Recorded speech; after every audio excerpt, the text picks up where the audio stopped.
Salmo 128, temor de Deus e felicidade no lar, cântico de romagem, cântico de peregrinação.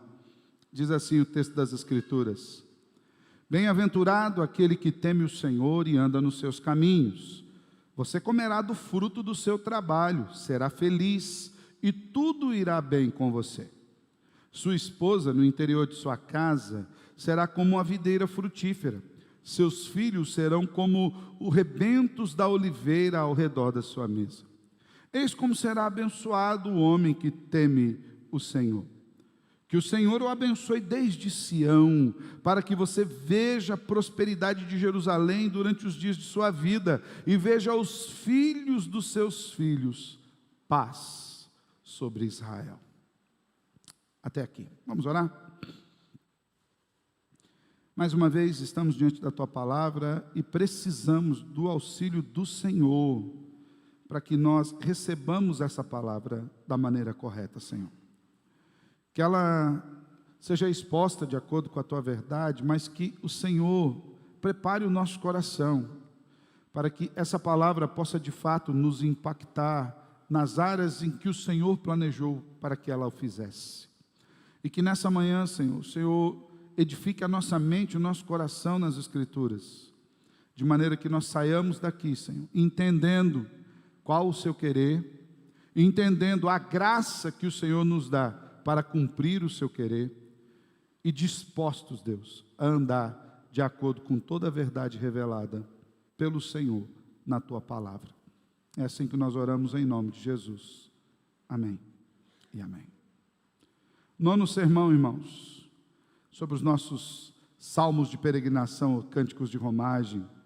Esse fala sobre a felicidade daqueles que temem a Deus. Nós temos visto que no decurso do estudo desses 15 salmos de peregrinação, que vão do 120 ao 134, nós temos percebido o quanto Deus tem se revelado a nós, tem revelado a sua vontade, o quanto Deus usou questões culturais, contextuais, para que nós pudéssemos entender a sua revelação, o seu querer, para que o nosso coração encontrasse conforto nas suas boas mãos. Hoje nós estamos terminando a terceira trilogia desses 15 salmos. Alguns estudiosos dividem esses salmos em 5 trilogias. Já falamos de como Deus conduz o seu povo nessa peregrinação até a chegada de Jerusalém, de como Deus fortalece a nossa fé na caminhada. E esses 3 últimos salmos que nós estamos estudando, 126, 127 e 128, nós temos visto quanto Deus nos reestabelece depois que Ele nos tira do cativeiro. Assim como o povo foi liberto do cativeiro babilônico e estava voltando para Jerusalém para edificar as suas casas ali naquele lugar, nós também fomos libertos do cativeiro do pecado, e o Senhor nos reestabelece agora como santos nesse mundo. Já vimos que Ele é aquele que restaura, já vimos que Ele é aquele que edifica, e hoje nós vamos ver que Ele tem um plano para esses que são edificados. Aqui nós terminamos então esse terceiro assunto, essa terceira trilogia, que mostra que Deus é aquele que restaura, mas Ele não apenas restaura a nossa vida, mas Ele promete segurança, edificação, direção para aqueles a quem Ele restaura.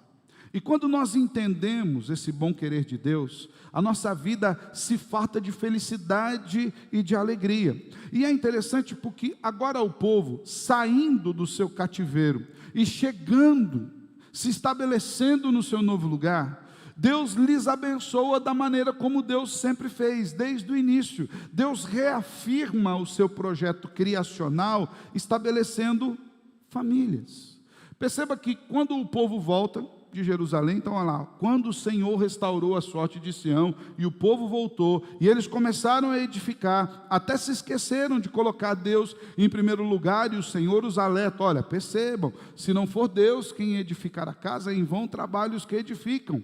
E quando passa para o Salmo 128, nós vemos que a edificação de Deus volta-se para a família. Igrejas fortes são igrejas formadas de famílias fortes. Porque a família é o projeto de Deus não para a igreja apenas, mas para toda a sociedade. Por isso Deus, quando coloca o povo no seu lugar, Deus os estabelece e os abençoa como famílias. Irmãos, aqui, nesse mundo em que vivemos, nós somos chamados, através da nossa família, a testemunharmos dessa graça, desse cuidado de Deus. Nós somos chamados, através da nossa família, a experimentarmos essas bênçãos de Deus. É por isso que esse salmo, que é de peregrinação, esse salmo que tinha um sentido muito profundo para o povo naquela época, também tem um sentido para mim e para você. Sabe por quê?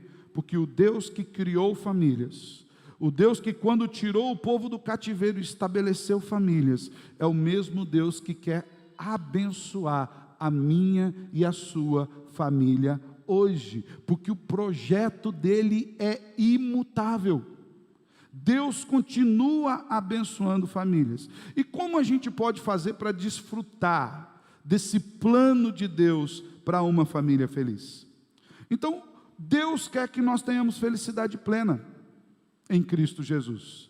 Deus sabe que esse é o projeto melhor para as nossas vidas, mas nós precisamos aprender a desfrutar disso. E como nós desfrutamos do projeto de Deus? Em primeiro lugar, nós desfrutamos desse projeto de Deus, dessa bênção, dessa felicidade que Deus dá nas nossas famílias, através de um coração temente a Deus. Sabe como nós conseguimos viver com uma família feliz?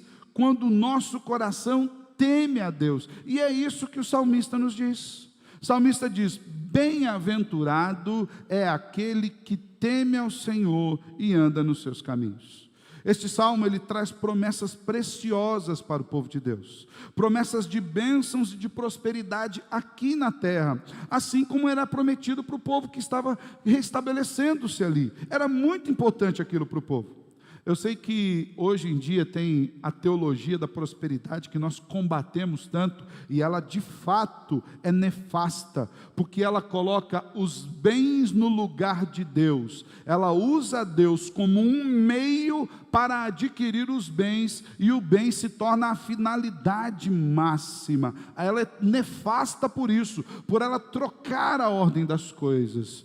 Mas independente dos erros que essa teologia traga, nós precisamos falar de uma prosperidade na perspectiva bíblica, porque Deus promete e Deus faz com que o seu povo prospere. O problema é que nem toda a prosperidade que há na terra é advinda da bênção de Deus. Nem toda prosperidade monetária ou de bens que nós amealhamos para a nossa vida são de fato fruto de uma bênção de Deus sobre nós, ainda que seja importante. Se você está aqui hoje, é porque de alguma forma você tem experimentado da prosperidade de Deus. É só você olhar para as roupas que você está vestindo. Você não está nu, você está vestindo. Deus lhe providenciou algum meio de prosperar para que você viesse aqui. Se você está aqui hoje, é porque o Senhor providenciou meios, irmãos fiéis, que amam ao Senhor, receberam da sua bênção financeira, depositaram no gasofilácio, para que a igreja comprasse bancos, estrutura física e por aí vai. Então nós já desfrutamos disso. O problema é que muitas vezes nós não conseguimos perceber isso como uma bênção clara de Deus. E por que não percebemos? Porque muitas e muitas vezes não fazemos ou não experimentamos das bênçãos desse mundo pela ótica de um coração temente a Deus. A bênção de Deus aqui nesse texto é a sua bem-aventurança. O salmista começa dizendo o seguinte: bem-aventurado. E o que significa ser bem-aventurado? O que é essa bem-aventurança? A palavra no original tem o significado de felicidade plena, satisfação profunda, contentamento, de maneira que o salmista está dizendo assim, que aquele que é bem-aventurado é aquele que tem satisfação nas coisas que tem. Lembra do cântico que nós cantamos aqui, inclusive algumas vezes? Satisfação é ter a Cristo. Essa é a satisfação. A bem-aventurança é a felicidade plena com aquilo que Deus nos deu, é o contentamento. Ser bem-aventurado é estar plenamente satisfeito com tudo aquilo que nós temos, e ainda mais quando nós reconhecemos que aquilo que nós temos vem das mãos de Deus. Então, aquele que teme a Deus, ele tem essa bem-aventurança. Quando nós somos bem-aventurados, não importa o quanto nós temos ou o que nós temos, mas sim a satisfação com que nós desfrutamos daquilo que temos. Não importa se é muito ou se é pouco, importa entendermos que foi Deus que nos deu e encontrarmos prazer em Deus por nos ter sustentado. Há cristãos ricos e há cristãos pobres. Deus não promete riqueza para ninguém, mas Deus promete que aquele que anda na sua verdade terá satisfação em tudo. E isso é vida abundante que Jesus nos dá. Deus é a fonte de toda a bem-aventurança verdadeira. Ele é a fonte de toda a satisfação plena e de toda a felicidade abundante. Então, o salmista começa dizendo que essa bênção, esse projeto de Deus de abençoar as famílias, passa pela bem-aventurança do próprio Deus. No entanto, o salmista delimita que essa bênção que vem de Deus, ela só é experimentada por aqueles que temem a Deus. Você já percebeu como pessoas que não têm o temor de Deus no coração, não importa aquilo que elas tenham, elas não estão satisfeitas? E eu quero te dar uma notícia, para alguns boa, para outros má. Sempre alguém vai ter algo melhor do que você tem em alguma área. Você pode ter um terno, alguém tem um terno melhor, marca melhor. Você pode ter um carro, alguém vai ter um carro melhor, uma marca melhor, uma moto melhor. Você pode ter um instrumento, alguém vai ter um instrumento melhor. E se a sua satisfação estiver na marca, no modelo, no valor monetário dessas coisas, e não no reconhecimento de que Deus te proporcionou cada uma delas, você vai estar sempre insatisfeito. Porque essas coisas em si, elas não bastam. É por isso que as pessoas que não temem a Deus não conseguem experimentar essa bem-aventurança. E o salmista diz: bem-aventurado é aquele que teme ao Senhor. Somente esse consegue alcançar a bem-aventurança, a satisfação plena. Somente esse consegue entender que Deus é o sustentador, porque ele teme ao Senhor. E temer a Deus não é necessariamente ter medo de Deus, ainda que isso seja válido, irmãos. Tem gente que anula, quando fala de temor a Deus, anula todo o aspecto de ter medo. Você tem que ter medo de Deus, sim. É Ele quem te dá a vida, é Ele quem tira, e é Ele que inclusive pode pôr a vida no inferno ou no céu. Talvez se nós tivéssemos mais medo de Deus, nós pecássemos menos. De nós entendermos quem Ele é. No entanto, o que o salmista está trazendo aqui, por temor, não é necessariamente esse medo de uma ação de Deus, de uma espécie de retaliação de Deus. Temer a Deus aqui é considerar a santidade de Deus, é nutrir respeito por quem Deus é ter reverência pelo seu amor, pelo seu ser, pelo seu caráter, é entender que Deus é Deus, está acima de todas as coisas, e nós dependemos do seu poder. O salmista afirma ainda que bem-aventurado é aquele que teme ao Senhor e anda nos seus caminhos, de forma que outro detalhe muito importante acerca do temor a Deus é a obediência. Pastor, como é que eu sei se eu temo a Deus ou não temo a Deus? Pelo grau de obediência que eu tenho à palavra de Deus. Quanto mais eu obedecer à voz de Deus, tanto mais será o temor que eu tenho demonstrado para com Deus. Como assim, pastor? Tal qual é com os nossos pais. Nós demonstramos respeito, amor e temor aos nossos pais à medida que nós os obedecemos, que nós entendemos que eles querem o melhor para nós e que as suas orientações são importantes. Agora, transfira isso para a santidade perfeita de Deus, porque nós somos pais e somos falhos. somos limitados. E a Bíblia diz que mesmo sendo limitados como pais, nós queremos dar o melhor para os nossos filhos, quanto mais Deus, que é perfeito. Então o temor a Deus perpassa inevitavelmente pela observância dos seus caminhos, pela sua vontade. E aí começa a perceber, como eu sou bem-aventurado, temendo a Deus, considerando quem Deus é, obedecendo a Deus, uma vez que eu considero quem Deus é e eu o obedeço, eu estou pleno de satisfação na sua vontade, em tudo aquilo que Ele me dá. Todas as bênçãos materiais que nós recebemos são experimentadas em maior ou menor grau de satisfação a partir da satisfação que nós temos em Deus. Tudo que Deus te colocar nas mãos, qualquer coisa, desde os presentes mais simples até aquilo que é inimaginável.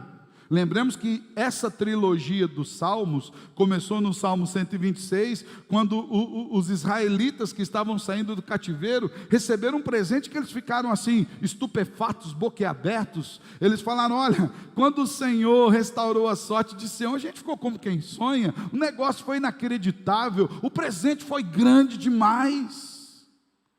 Mas por quê? Porque eles reconheceram que foi o Senhor quem estava agindo.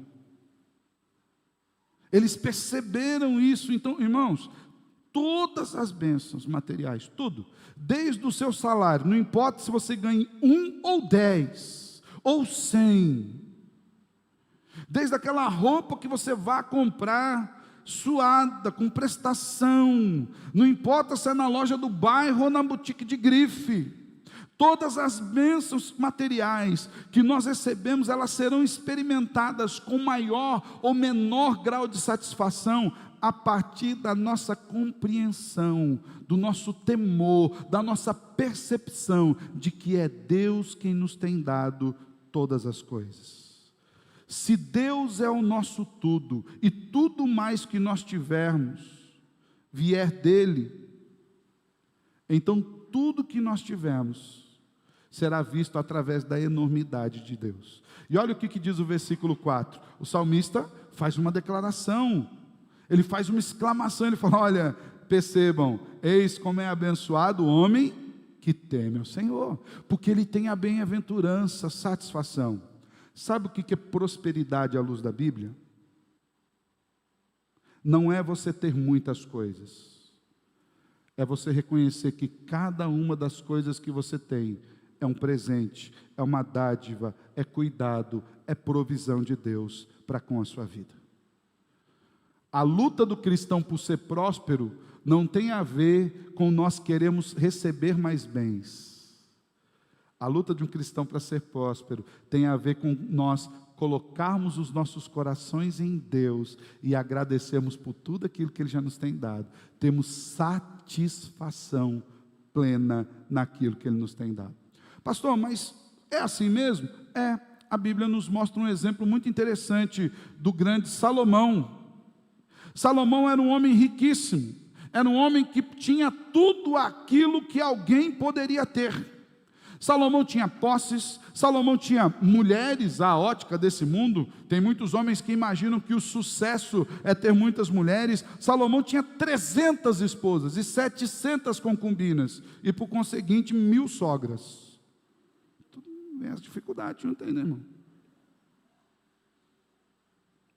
Ele era um homem que tinha uma sabedoria invejável.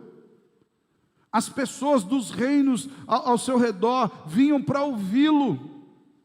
Ele construiu jardins, palácios, fez estruturas maravilhosas.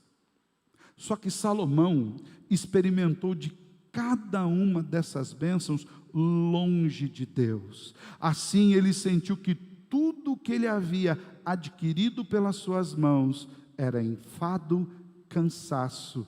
Salomão diz: foi correr atrás do vento. Irmãos, imagine que tristeza Salomão não estava experimentando. Provavelmente ele escreveu Provérbios e Eclesiastes em específico depois dos 70 anos de idade. Nós não temos uma data específica, mas entre 70 e 77, alguns estudiosos colocam. Imagine você, um homem no alto da sua maturidade, olhar para trás, um homem riquíssimo, famosíssimo, olhar para trás e dizer: foi tudo correr atrás do vento, foi enfado, cansaço, vaidade de vaidade.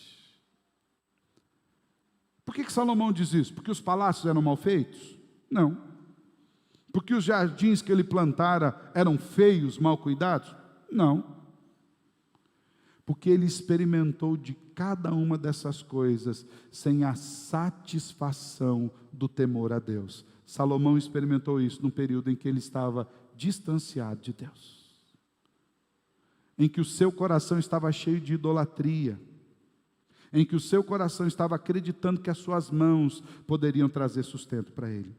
Um coração que teme é um coração constantemente satisfeito, e um coração que não teme é um poço sem fundo, é um sactel furado, é uma sacolinha que você põe dinheiro e o dinheiro vem embora. O plano de Deus para uma família feliz passa por corações tementes ao Senhor, onde você desfruta de cada benefício pela ótica do cuidado de Deus. O plano de Deus para uma família feliz passa por corações que são capazes de perceber a boa mão de Deus em todos os pequenos detalhes da vida. Se você não tiver muitas coisas, mas entender que cada uma dessas coisas foi dada por Deus, você é alguém próspero, satisfeito, feliz. Não importa se você está a pé, de carro, bicicleta, não importa. Você entende, tudo que eu tenho vem de Deus, e eu consigo me alegrar nisso, porque foi Deus que me deu. Você entende como é que isso vale mais do que dinheiro? A bem-aventurança de Deus vale mais do que dinheiro. E se você for observar esse salmo em parceria com o 127, que diz: olha, se não for o Senhor que edificar, em vão trabalhos que edificam, você começa a entender, o segredo é permitir que Deus haja, e eu só me coloco nas suas mãos. A bênção que Deus tem para a família, da felicidade plena, passa pelo temor a Deus no coração. Quer ter uma família feliz?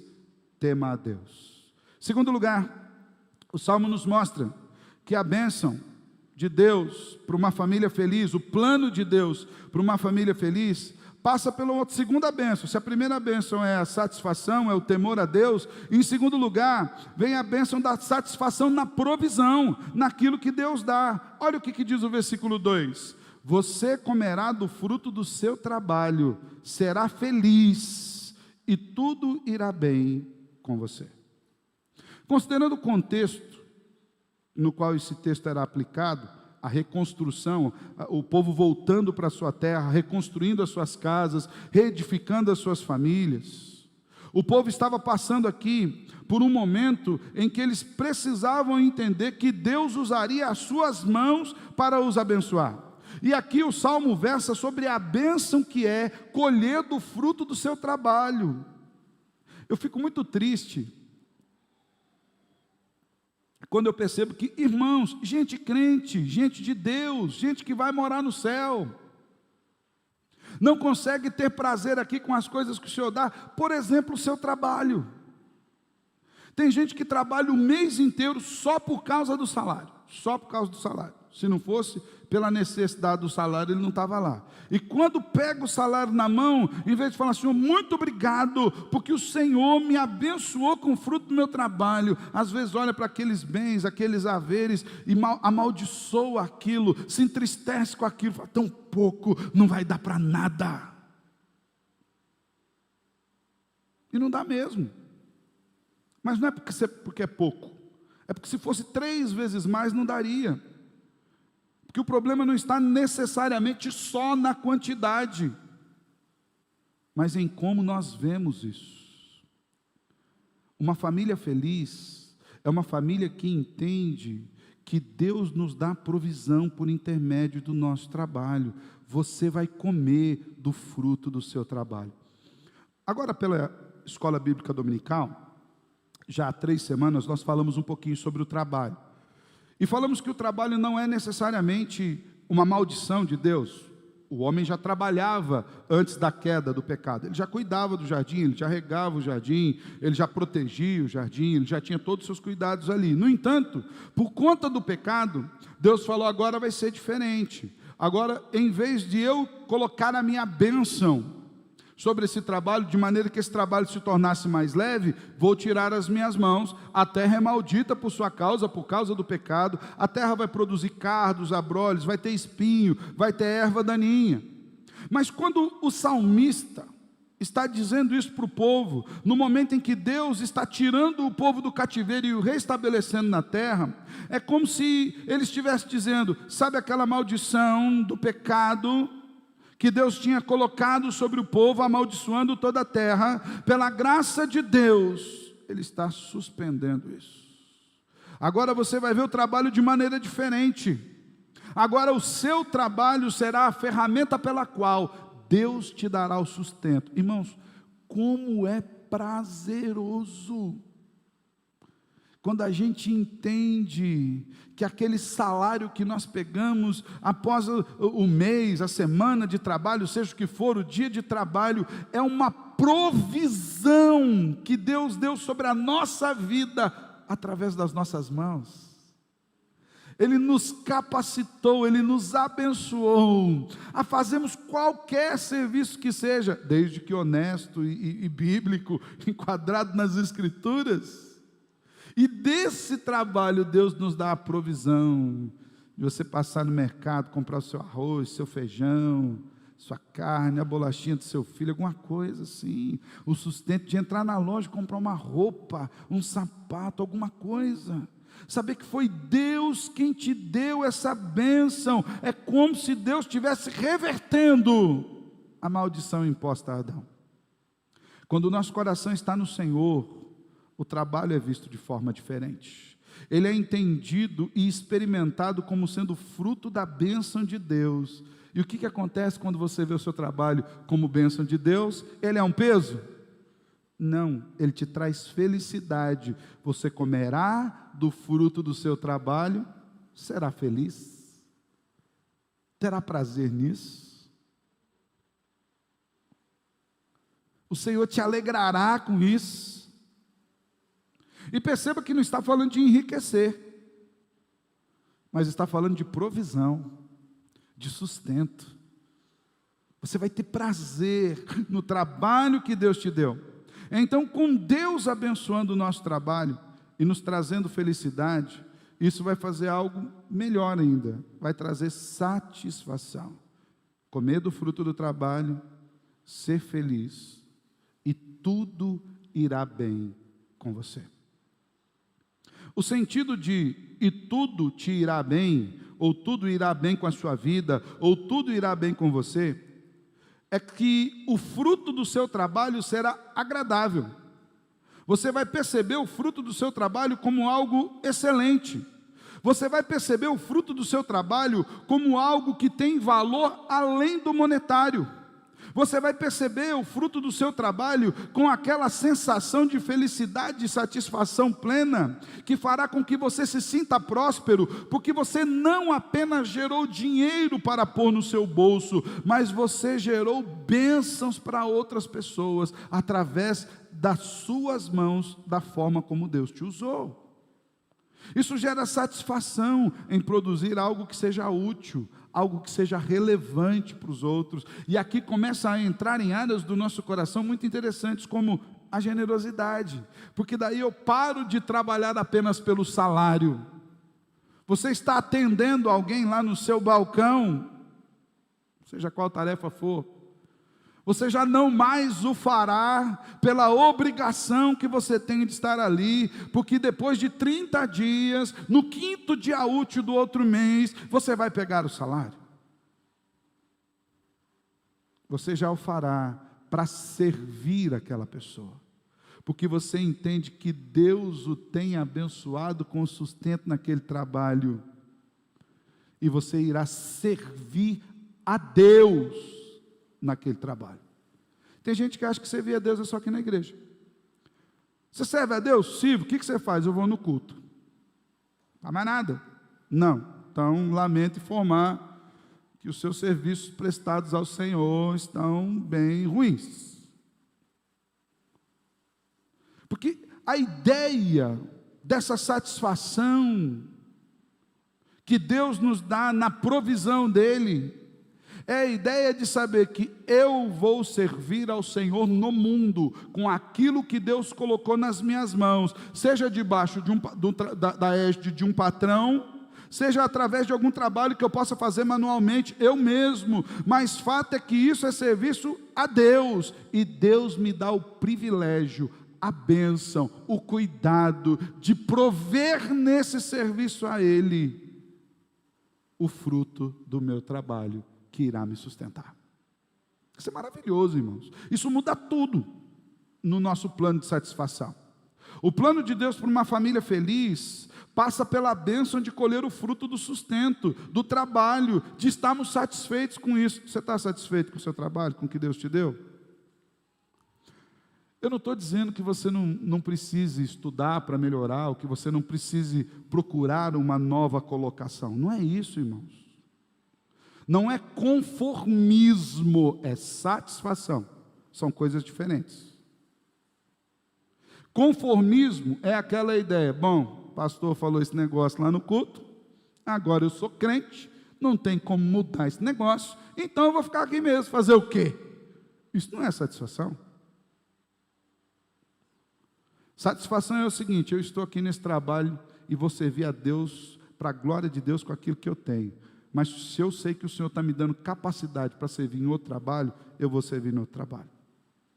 Eu vou melhorar, para a glória do mesmo Deus. Então, se eu sei que da forma como eu estou servindo aqui, eu estou abençoando, mas eu posso abençoar mais. E quando falo abençoar mais, às vezes é a própria família. Às vezes você sabe que naquele outro trabalho vai ter uma colocação melhor, onde você vai abençoar sua casa, sua família, mas entendendo que em tudo isso é a mão de Deus. Começa no temor, a felicidade e a satisfação vem no temor a Deus, depois vem em reconhecer a provisão de Deus. Então o plano de Deus para uma família feliz passa por esse coração temente, passa pela satisfação e, por fim, passa pela percepção da bênção de uma estrutura familiar bíblica. Deus abençoa famílias, traz felicidade às famílias, na medida em que essas famílias veem-se, entendem-se de acordo com o projeto de Deus. Versículo 3 diz: sua esposa no interior da sua casa será como videira frutífera, seus filhos serão como rebentos da oliveira ao redor da sua mesa. Outro aspecto muito importante, e ligado ao contexto de restauração em que o salmo estava inserido, é a questão da prole, da posteridade, da harmonia familiar, do trabalho cuidadoso da esposa e da mesa cheia de filhos. Hoje o mundo tem uma visão muito depreciativa para com isso. Mas o Senhor, no seu reestabelecimento do seu projeto, abençoando o povo, Ele abençoa famílias. Ele falando, olha, vocês vão se restabelecer aí, e eu vou lhes dar filhos, vocês se casarão, vocês terão filhos. É interessante que a parte do sustento, em toda a Escritura, quando se trata de família, ela está bastante ligada à masculinidade. Pastor, quer dizer que só eu posso trabalhar em casa? Não é isso. O que a Bíblia diz é que a responsabilidade do sustento, ela está sempre ligada à masculinidade. Mas o lar, como um todo, está sempre ligado ao auxílio da esposa e da bênção dos filhos. Esse padrão é o padrão de Deus. Uma esposa que é uma auxiliadora idônea, conforme diz Gênesis 2,18, ela é considerada um tesouro, um presente para o marido, Provérbios 31, versículo 10, ela vale mais do que joias preciosas. E você vai perceber que essa esposa, a de Provérbios 31, a partir do versículo 10, é a esposa que muitas vezes está trabalhando com o marido, ajudando o marido na edificação do lar. O problema é que os costumes dos nossos dias deturparam a visão bíblica de um casamento e de uma família feliz. Muito mais do que deturpar. Eles influenciaram a mente, inclusive dos crentes, através da cultura. O conceito de bênção familiar que Deus estabeleceu continua sendo o mesmo, mas a forma como as pessoas experimentam essa bênção já mudou. Por quê? Porque hoje os corações não estão mais temendo a Deus e andando nos seus caminhos. De maneira que muitas famílias, tem muita gente hoje que não quer nem casar mais. A pessoa vai vivendo relacionamentos e trocando os seus relacionamentos tal qual troca de roupa. Perdeu o padrão bíblico de até que a morte o separe. Hoje qualquer coisa separa. Não gosto da roupa que o outro veste, separa. Não gosto do tempero que põe na comida, separa. Não gosto do curso que o outro escolheu para a faculdade, separa. Não gosto do filme que ele escolheu para assistir na Netflix, separa. Está assim. Por quê? Porque as pessoas abandonaram o temor a Deus. Homens que casam, já não casam mais tendo o modelo de Cristo como padrão. E o modelo de Cristo é o modelo sacrificial, de dar a vida pela esposa. Quantas e quantas vezes nós ouvimos de homens que estão dentro das igrejas, falando, pastor, eu preciso viver. Mas se o seu viver é Cristo, ele perpassa pelo entregar a vida pela esposa, a não ser que seu viver seja outro. Quantas e quantas esposas cristãs nós ouvimos dizer, pastor, mas eu preciso ser feliz. Ora, se a sua felicidade vem do temor de Deus, ela perpassa em viver pelo seu marido. Perceba, o homem é chamado a morrer pela esposa, a esposa é chamada a viver pelo marido. De maneira que os seus sonhos, os seus projetos, as suas realizações, elas estão inevitavelmente ligadas ao seu lar. Então a cultura tem mudado isso, por quê? As pessoas estão cada vez mais egocêntricas, as pessoas estão cada vez mais pensando em si mesmas, e se elas estão assim em relação ao casamento, imagine em relação aos filhos. Hoje o cara tem 5 pets, mas não tem um filho. Qual versículo bíblico diz que é para você pôr os cachorros tudo para dormir na sua cama? Qual versículo bíblico fala, feliz é o homem e a mulher, que tem 20 cachorros de tudo quanto é marca, sentado do lado de sua mesa, que os gatos pulam em cima e vai lamber as comidas? Tem esse versículo. A bênção é o filho. É que eu não tenho muito cabelo, mas o pouco que tem, você fica em pé. Quando eu vejo o crente falando assim, pai de pet.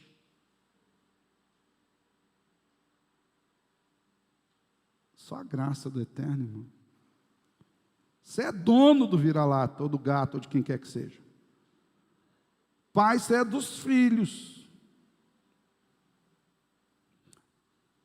A gente vai brincando com esses conceitos, mas você está vendo a sociedade mudar. Ela está mudando diante dos nossos olhos. Cada vez menos filhos. Filhos sendo vistos como atrapalho do casamento. Não, pastor, a gente casou para ficar nós dois. Onde está o versículo da Bíblia que te dá essa opção? Mostra para mim. Qual versículo que diz, não, o negócio é ser nós, vamos curtir. Onde está esse versículo? Nós não encontramos. Por que a gente não encontra? Porque não é esse o projeto de Deus para a família. O projeto de Deus para a família é um homem, uma mulher e seus filhos. A ideia aqui é que a família é o berço do cuidado de Deus, e a prosperidade do lar é um reflexo claro da bênção de Deus dada a Abraão. Seus filhos, a sua posteridade, a sua esposa ao redor da sua mesa, no interior da sua casa é uma videira frutífera. Seus filhos como rebentos da oliveira, sentados ao redor da sua mesa. É a ideia de uma esposa cuidadosa, amorosa e de filhos educados, obedientes, debaixo da égide da autoridade do seu pai. Padrão família de Deus. Já falamos várias vezes que os filhos são bênção de Deus. Eles devem ser o fruto de um casamento bíblico, feliz, onde o marido é o sustentador, a esposa é a auxiliadora e os filhos são frutos do amor do casal. Os filhos devem ser desejados, buscados.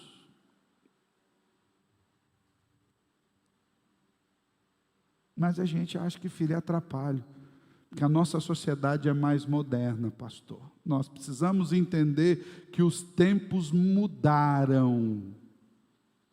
O problema é que nós percebemos os tempos distantes do temor do Senhor, distantes do obedecer aos seus caminhos. Nós entendemos os tempos. Hoje, os crentes não casam mais para a glória do Senhor, eles casam para o prazer próprio. Os crentes têm casados para eles mesmos. É para isso que os crentes têm casado. Não estão casando mais para a glória de Deus. Pastor, o senhor está dizendo que eu não posso mais ter um tempo com a minha esposa, curtir. Não é isso que eu estou dizendo, irmãos.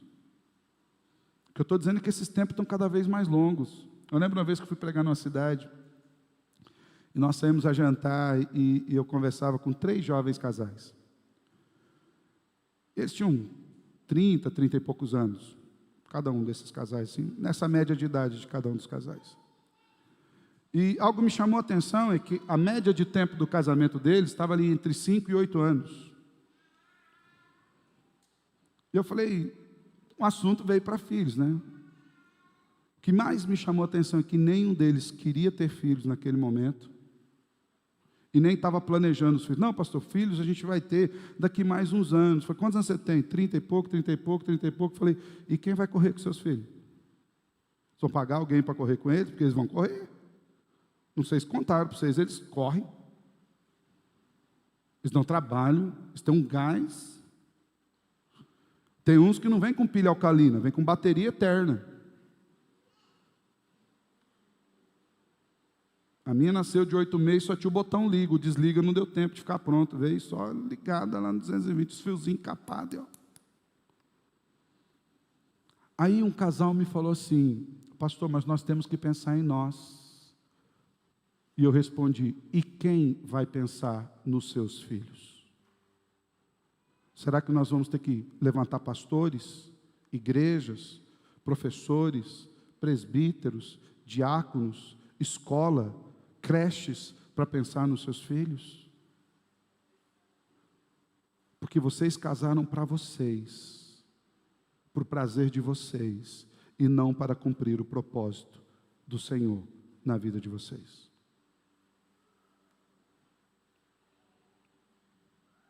A gente precisa pensar nessas coisas. O escritor cristão G.K. Chesterton, ele afirmou certa feita algo que eu acho maravilhoso. Ele diz que a coisa mais extraordinária do mundo, presta atenção, a coisa mais extraordinária do mundo é um homem comum, casado com uma mulher comum, com seus filhos comuns. É gente. Essa é uma percepção clara da bênção de Deus se cumprindo na vida familiar. E aqui nós temos um conceito muito claro desse padrão de Deus. Casamento, esposo responsável pelo sustento, esposa cuidadosa, filhos como bênção dos céus e vida longa para ver a posteridade. Olha o que diz o versículo 6.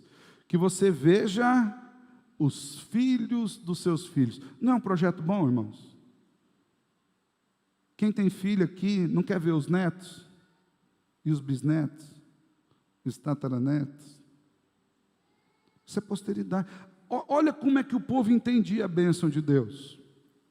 Em poder se casar, em ter a esposa na sua mesa, na sua casa, cuidadosa, auxiliadora, em ter como sustentar a sua casa com o trabalho das suas mãos, ter os seus filhos ao redor da mesa e poder ver os filhos dos seus filhos.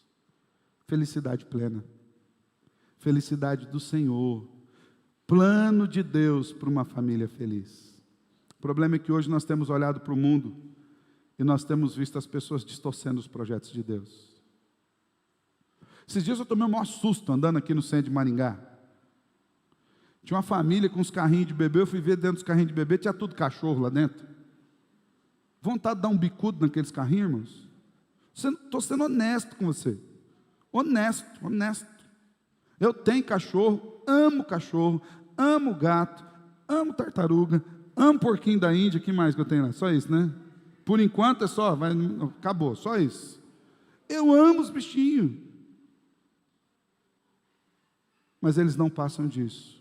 São bichinhos, são obras da natureza de Deus. Eu me alegro neles. Mas eles não são além daquilo que eles são. Você quer que o seu cachorro seja feliz? Deixa ele ser cachorro. Solta o bicho para latir. Dá um osso para ele. A cachorrada gourmet, que só come uma ração que é mais cara do que bife. Deixa o seu gato pular, caçar um pardal, um passarinho. Deixa o bicho ser feliz. A gente glorifica o Senhor, entendendo cada uma das obras da criação no seu devido lugar para a glória do Criador. Sabe o que você tem que desejar estar na roda da sua casa? Seus filhos, seus netos, a sua posteridade. E entender, isso é bênção. Não importa se é muito ou pouco. Não importa se é caviar ou ovo. Os dois são ovo, tá? É com um ovo mais chique. O outro é um ovo mais simples. Que, diga-se de passagem, foi a janta da semana passada, lá em casa. Pão caseiro com ovo frito. Irmãos, bênção do Senhor. Sentei naquela mesa e falei, aleluia, glória a Deus. 3 ovos, 3 fatiazinhas de pão. Estão comendo, assim. Como você percebe a bênção de Deus sobre a sua vida? A maior bênção que nós podemos ter do Senhor é a presença dEle em nós. Se você perceber Deus, se você experimentar Deus abençoando a sua casa e a sua família, você é uma pessoa próspera. Assim como o salmista, por conta disso o salmista termina esse salmo como uma oração, clamando a bênção de Deus na construção de uma família feliz. E ele termina assim: que o Senhor te abençoe desde Sião. Ou seja, é o entendimento do salmista de que as nossas bênçãos vêm do único lugar, do próprio Deus. É isso que representa Sião, o lugar da bênção de Deus, o lugar da habitação de Deus. Então, o Senhor, do seu lugar, dos altos céus, acima de todas as coisas, que Ele te abençoe, para que você veja a prosperidade de Jerusalém durante todos os dias da sua vida. Aqui a bênção de Deus sobre a família traz bênção para todo o povo de Deus. Então que Deus te abençoe, para que você veja a igreja cheia de famílias fortes, para a glória de Cristo. E ele termina: paz sobre Israel. O plano de Deus para uma família feliz abençoa toda a igreja com a paz de Deus. O termo aqui é shalom, que é uma paz repleta de prosperidade, é uma paz que não tem relação com as circunstâncias internas, porque essa paz vem de um único lugar, da presença de Deus nas nossas vidas. Família é um projeto de Deus, irmãos. Nós, como peregrinos aqui, na nossa peregrinação, devemos considerar a família como uma bênção, um projeto de Deus. Devemos experimentá-la, observá-la, ter prazer nela, dentro dessa ótica do Criador. E entender que esse plano de Deus para uma família feliz vai passar por 3 aspectos. Não esquece disso não. Primeiro, um coração temente. Você quer ter felicidade? Quer ter prosperidade plena? Tema ao Senhor. É no temor do Senhor que reside a percepção plena de uma vida abençoada. Uma família pautada na palavra de Deus é uma família próspera, é uma família feliz. Segundo lugar, satisfação e provisão. Lembra, o trabalho é fruto do cuidado de Deus e a provisão dele sobre a sua vida. Se o Senhor tem te dado um trabalho, se você tira dele ali o seu sustento, dê glórias a Deus. O Senhor proporciona prazer em nos sustentarmos pelo fruto das nossas mãos. Em terceiro e último lugar, lembre, paute a sua família. Você quer que a sua família seja feliz? Paute a sua família pela estrutura bíblica. Observe-a no padrão de Deus. Uma família feliz é, antes e acima de tudo, uma família bíblica. De estrutura simples, sem grandes complexidades. Marido, esposa, filhos, sustento, auxílio, bênção. Esse é o projeto de Deus. E esse projeto não é para a igreja aqui não. Esse é o projeto de Deus para a humanidade.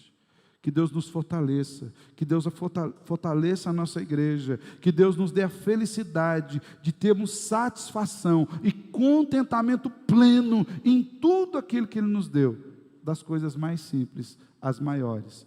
Que o Senhor nos faça felizes, que o Senhor nos dê famílias felizes para a glória dEle em Cristo Jesus. Amém? Feche teus olhos.